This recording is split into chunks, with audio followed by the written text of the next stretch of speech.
Welcome, everyone. It is so great to have you joining me today. In this particular session, it's on the back of having conversations with a number of my clients. And there was a common element that started to appear. Now, this might actually relate directly to you as well, or it might relate to somebody that you know. So, if you find that this particular session helps you, and I know you're thinking, hey, Stuart, what is the session going to be about? But if the session resonates with you, or you know that it's going to help somebody, share it with them, because this is something that's really key to helping all of us. So, what am I actually talking about? Well, let me ask you this. Have you ever had the situation where you wake up in the morning, but you just don't want to get out of bed? You get into the office, but you just don't want to do any work. You see, you get to a point in your life where that motivation is just totally depleted. And ultimately, what you're actually experiencing is burnout. Burnout is one of those areas that comes at us at almost like a speed train. And when it hits us, we actually don't even know that we're in burnout. What we think is, hey, we're actually just tired and we try and push harder.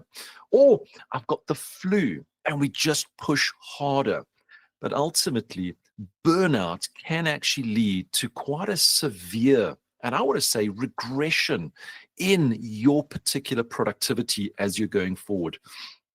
You see, at burnout stage, if you feel like you have to push to get something done, the chances are you're actually either getting into or you are already in the burnout stage. So, how do we overcome that? We all experience it. We all have the barrage of life around us that really expedites us to get into that burnout stage. But how do we get out of it? It's not like we just take a glass of water and we throw it over our heads, cool ourselves down, and say, right now we're ready to rock and roll, and away we go. If it was as easy as that, well, we'd all be doing it. But the truth of it is, there is actually a process that we go through. And what we actually call it is we need to reframe our motivation. You see, burnout takes away our motivation. It doesn't give us that energy. So what we need to do is we need to reframe that motivation into something that we can actually take those steps in going forward. So that's what I want to share with you today. And I know that you, either yourself or somebody that you know, is probably experiencing this. And I did a bit of research behind this process to see how it can help individuals get out of burnout, and not totally out of burnout, but get out of it so that you can still remain productive. And through all of the little tips and tricks that I'm going to share with you, I'm hoping that it can actually start to reduce that burnout feeling so that you become more in control. And when you wake up in the morning, you have the energy. When you get into the office, you want to actually go ahead and do that productive work as we're going forward. So there's a couple little pointers that I want to share out with you. And the first one is, when you get into this burnout, way too often, all we say to ourselves is, I'm just busy. I am just so busy. I just don't know what to do. You see, what we don't do is we don't acknowledge that we're actually in burnout. And by not acknowledging it, we're actually just kind of pushing it to one side. We feel that if we say, I'm in burnout, that people are going to look at you and go, wow, you're a weak individual. You can't do this. No, that's not what it is. You see, when you can actually acknowledge it, that is the very first step. You acknowledge that you're in that burnout. And if you actually accept that you're there, taking the steps forward becomes so much easier. You see, burnout is not about being lazy. It's not about being weak. I want you to just remove all of that. You're a human being, all right? Your body is like a mobile phone battery. It gets depleted and it cannot operate anymore until it actually has been recharged. You see, too often people think that if we acknowledge that we're in burnout, that yes, we might be weak, but we have to actually work harder to try and get out of it. And in order to get out of it, we just got to do more work. Well, it doesn't work like that. So step number one, the very first thing, make sure that if you're feeling like, I just don't have that energy, just look at yourself. Maybe even look in the mirror and actually ask, am I at that burnout level? Accept where you are right now. That acceptance is the very first part. If you reject it and say, I have not burnt out, and you just carry on pushing and carry on pushing and carry on pushing, it'll take a doctor to come to you and say, while you're in hospital, you've actually burnt out. So first one, you need to acknowledge it. It's hard, but just look at yourself. Look at what you're doing. Are you happy? Are you at that point where you're in control of everything around you? So first one is basically to acknowledge and accept where you're at. Once you've actually accepted that, and it's not difficult to accept it. I know for myself personally, I've felt like that. And it is something that was hard. But once I accepted it, it was almost like this whole load just lifted off my shoulders. I actually acknowledged where I was. Taking the next steps became so much easier. And those are those steps that you can actually do or share with the people around you. You see, the second part is once you've acknowledged is to actually scale down. If you're going out and, for instance, you might be doing work that is 4 hours of work. So using as an example, maybe you're writing a book and you want to write a chapter a day, or you have this barrage of emails that are coming in and you just want to hit through all 148 emails in one shot. You see, that's a huge load that can actually just eat into you. So ultimately what you do is when you start to scale down, you actually say, instead of me wanting to write a whole chapter, let me just write one sentence today. That's all I want to do. I just want to write one sentence or maybe just one paragraph. That's it. Instead of the full chapter. Instead of looking at all those emails that are sitting in your mailbox, you know what? I'm just going to look at one email. I'm going to look at one email, respond to one email, and then I just want to say, right, now take a deep breath. You see, take the tasks that you typically do every single day and bring it all the way down. If it's something where you go out and you lead generate for 2 hours, lead generate for 20 minutes, just so that you've done the activity. If you typically wanted to phone 20 people, maybe start by phoning just 2 people. Start small. Take those big activities that you would typically do and just start small. Now, this is not to say this is the excuse to move into the future and say, hey, Stuart told me I don't need to do 2 to 3 hours of lead generating every single day. I can do 5 minutes. It's once you've acknowledged that you're in that burnout stage that you start to bring it down, because ultimately what you want to do is you want to recover your body. You want to get back to that point where you can go back to doing the 2 to 3 hours in control. The third part of it is, so once you've acknowledged and now you've started to scale everything down, there's a very important question that you've got to ask yourself. And really what this question does is it reconnects you to the reason why, and here's the clue, the reason why you need to do that particular activity. Many times we actually forget our purpose. We forget our why. And this is something that when we forget it, we tend to take on everything and we try and complete everything. But at the end of the day, it feels like we haven't completed anything. So once you've broken everything down to the small task, you just ask yourself the question, if I write just this one sentence or one paragraph, or I just phone 2 clients, or I just actually respond to one email this morning, why is it so important for me to actually do that? And really starting to answer that question. When you can identify the purpose, the reason why you're doing these activities every single day, what it actually does is it starts to put some energy back into your body. It starts reminding you of the purpose. Many times when we forget our purpose, when we forget our why, we go into burnout extremely quickly because we're doing everything. Going small, understanding and gaining the clarity of why I'm actually doing that really helps to give you that energy to start looking to move forward. So now you've actually got all of that. You now have got this purpose. You're doing these small little actions and you know why you're actually doing those actions. You then move into the recovery state. And the recovery state is it's building the rest.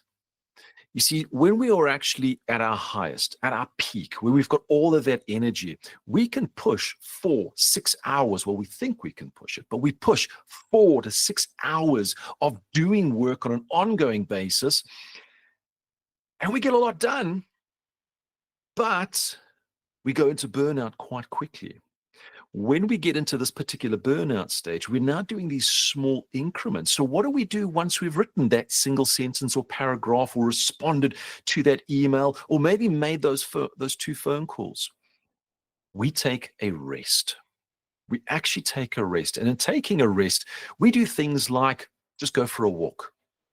Something that I used to do when I was an agent, I would make my phone calls. I would make 5 phone calls. In other words, 5 connected phone calls. Once I'd done that 5th phone call, I would get up from my desk. I would walk outside, take a deep breath, walk around, look at the trees, get the sounds of nature into my system. I would do that for about 15 minutes.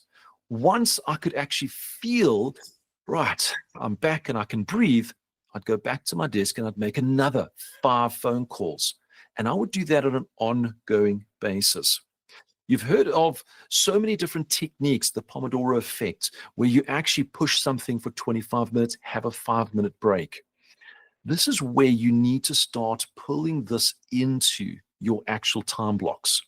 Having a short period where you're doing a small amount of work, completing it, and then taking a rest. Now, that rest might be walking. It could also be journaling. It's something where you could actually just do a quick little reflection. How did you feel? It could even be something, if you like knitting, maybe you do something and you go and pull up the wool and the knitting needles and you go and do a quick little knit to see if you can make a jersey. You see, these aren't distractions that I'm talking about. What there actually are is they are recharging moments. Think of that mobile phone that I spoke about. It gets depleted, but you still need to make those phone calls through the day. So what do? Well, you quickly go into a shop. You know you're going to be there for 20 minutes. You ask the person behind the counter, do you mind if I quickly just charge my phone? You take a break. You don't make any calls at that time. You just charge it. It goes from 10% to 18%. You take it out. You make a few phone calls, but you don't make a huge amount. You just make maybe 1 or 2. Enough time to get into the car. You then plug it in again, and then you make those calls again.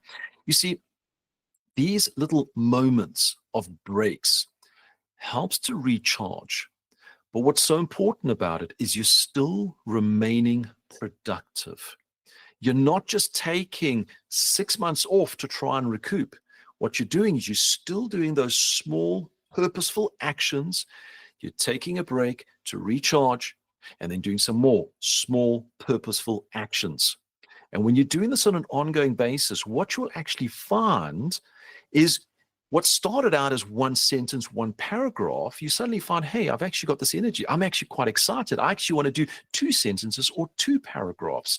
I don't want to just look at 1 email. Let me do 5 emails. I don't want to just make 2 calls. I'm happy to make 5 calls. You see, you will get to a point where because you've started to re-energize your body, you start getting into that motivation.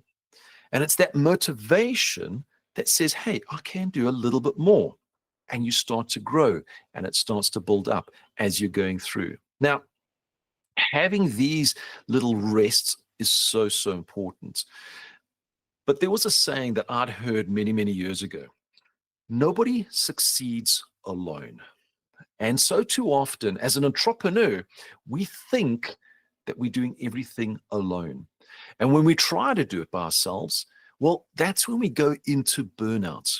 But what we really need to do is we need to get some external motivation. We need to have people around us, People that actually support our goal, our friends, our family. Maybe it's even our work colleagues. When you work in an environment where there are a number of people that are also doing the small activities and taking a break, you can actually use it as long as it's not distractive, where suddenly everything is just more distractions than work, but you've got a supportive goal. Everybody knows what you want to achieve, and you start coming together to work together. You see, the energy from others is not about sapping their energy so that you've got all the energy. And it's not about saying, hey, now I'm going to give you all of my energy that I don't have. In fact, when you're around supportive people, people that are like-minded to you, what actually happens, and it's one of the powers of being a human being, is we actually start to energize ourselves. It's almost like taking two mobile phones that are sitting at 0%, putting them next to each other, and just with a miracle, they start charging each other. They start getting up to 5, 10, 15% without anything else around them. You see, external motivation is absolutely key, but it does go a little bit further. You see, external motivation can also be depleted if the environment is not right. If you are sitting at a desk that is extremely cluttered, if you're sitting in an environment where there's a lot of people that are just moving in and out and really having that distraction and pulling you out of your environment, if it's an environment that really doesn't work, maybe it's in the middle of summer and someone's turned the aircon on and it's sitting at like 40 degrees and it's just way too hot. Or maybe in the reverse, it's sitting in winter and it's sitting at like -2 degrees and you just can't work because you're so cold. You see, external motivations is not only with the humans and the people around you, but it's also the environment. Here's something that you can actually do as a tip. If you ever feel like, is my environment good or bad? I want you to stand up. You stand up. And if there's lots of things around you, make sure it's safe. Stand on a chair. Get a different perspective of where you're actually working. Look down at your desk. Ask yourself, is this an environment that is supporting the actions and the activities that I'm doing? Or is it actually hindering me? Is the people around supporting it? Or is there too much noise? When you have a different perspective of that in physical environment that you're working in, sometimes that's where a lot of your energy is getting sapped. Moving papers out of the way so that you can actually write. Trying to find a charger because you forgot to charge your phone and getting into that.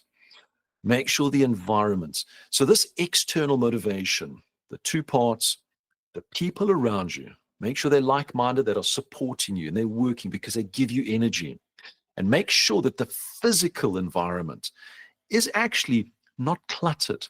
It actually has something to it.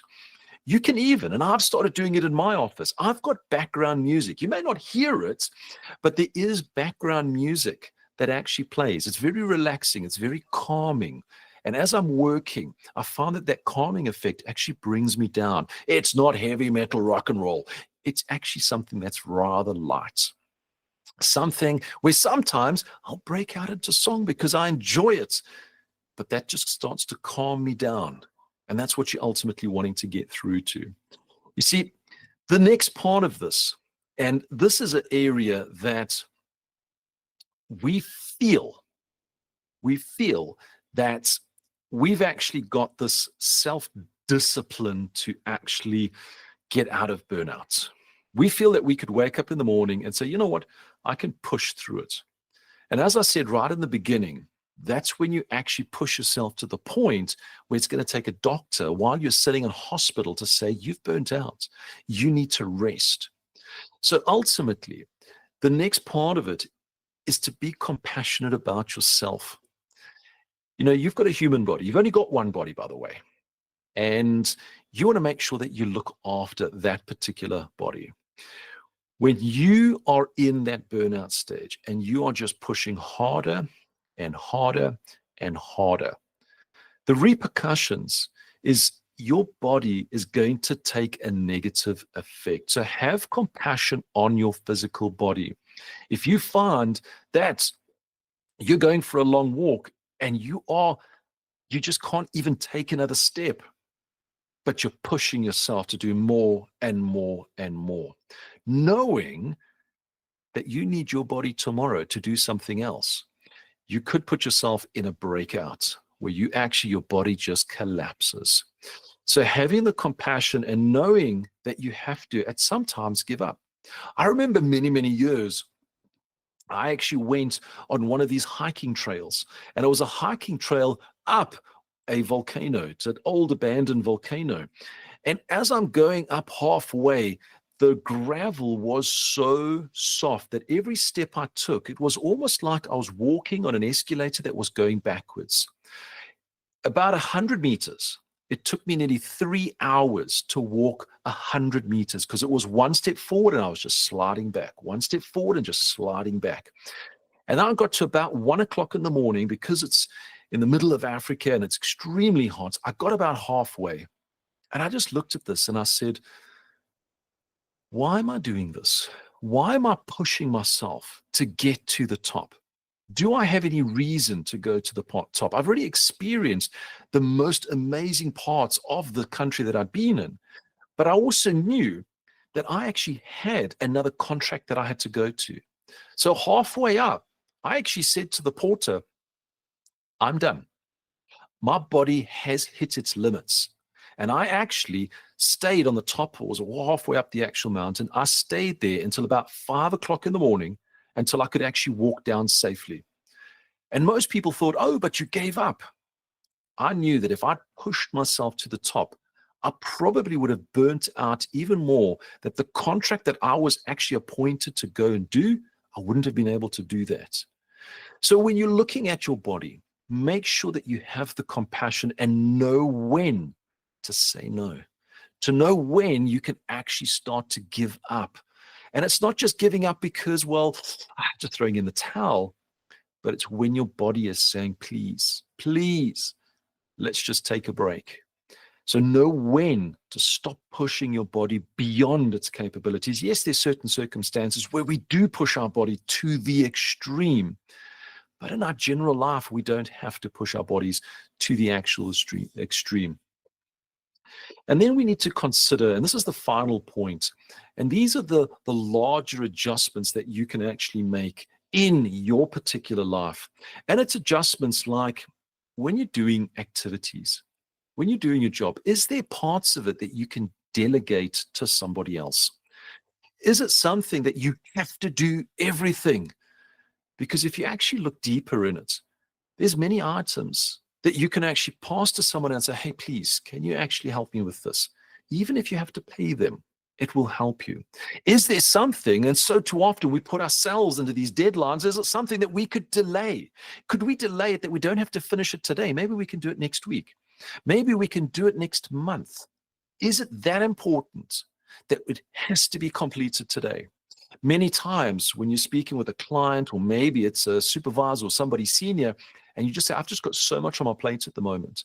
I'm not going to finish this. I'm not going to give you the work that is at the highest level of what you're expecting from me.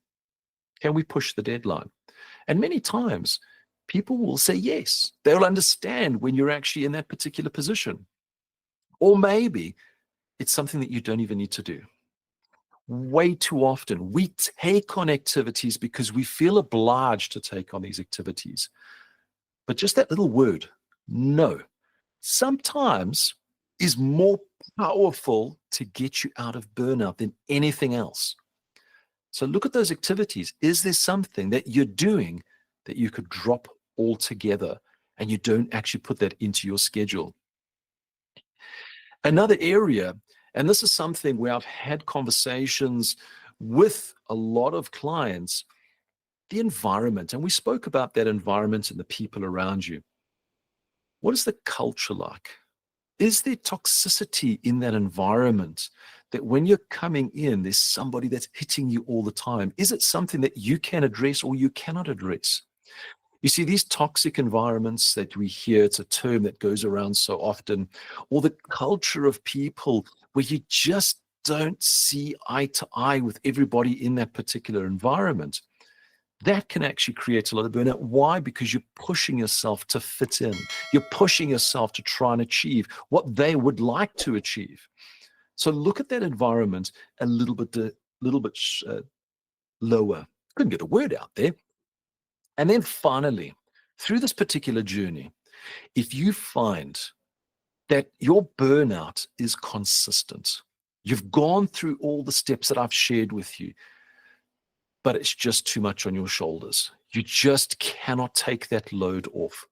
You're at that point where it actually starts to cross over into levels of possibly anxiety, depression, etc. When you're getting to those particular points, this is when you need to reach out to professional help. And I'm not saying that there's something wrong with you, but it could be something as simple as a coach, somebody who you can sit down and talk to, someone that can actually almost unravel what you're doing, because you're sitting with all of it in your mind, you're sitting with it inside. And sometimes just talking about it really helps to identify, can I delegate it? Can I actually delay it until the future? Can I drop it all together? Is it a certain individual? Is it my environment, my desk that's actually cluttered? Is it that what I'm doing, I need to learn a new skill to help me through this particular journey? Am I doing it at the wrong time of the day or the right time of the day? You see, having that, and we call it professional because it's paid assistance, someone that you can talk to that actually helps you through this particular journey. And why it's so important, and I've gone through this particular session, is so too often burnout leads to a point in your life that you think that there's no return. The truth of it is there is a return. The truth of it is you are in control of changing it. The challenge that comes in many times is we don't know what to do. We don't know how to actually go through it.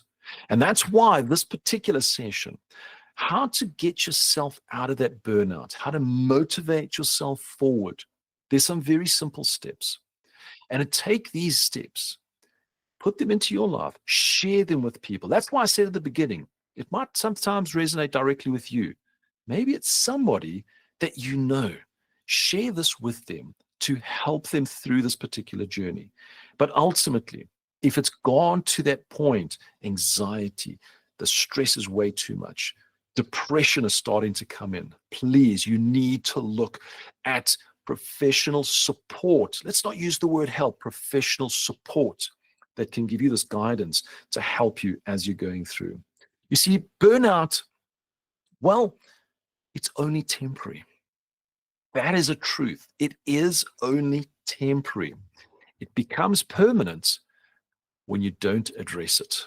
So I want you to address it. I want you to get out of burnout. And then suddenly, you're going to see the world around you in such a different manner. You're going to see the world around you as a level of excitement. You're going to see the world around you as opportunities. And when you start seeing these opportunities and you start getting this energy where every morning when you wake up, you've got so much energy inside of you, people are looking at you and going, where do you get this energy from? It's because you can see the opportunities. When you actually are going into the office, instead of, oh, I've got to finish this report today, you're actually going, I cannot wait until this report's finished, and I cannot wait to get the next one. I want to start the next project as soon as possible. You see, these excitements that come inside of you, it's where you want to be. It's where each and every one of you want to get to, because when you're there, it means that you are in control. And when you're in control, suddenly everything changes. So that's what I wanted to make sure that you can actually get from a burnout to being in control in some very simple steps as we're going through. And as I've said, if you've enjoyed this, if this actually resonates with you, let me know in the actual comments. I would love to know, did it help you? Did you come out of it? Is it something where you know someone that's having the same struggles? Share it with them. Let's make sure that the people around us can actually all be in that positive world. I know it seems like a dream world, but it's this particular world that actually is going to open up these opportunities, and you're going to see how things change. So I want to thank you so much for coming into this, and I cannot wait to see you in the next one. And remember, as I've said in previous, if you've got an idea, a topic that you'd love for me to actually dig deeper in, pop it into the actual comments below, because it's those comments that I read and I will actually use to create these sessions that start going forward. So from myself, Stuart, you make sure that you stay productive, you stay positive, and you move from that burnout to the life of opportunity. You have a fantastic day further.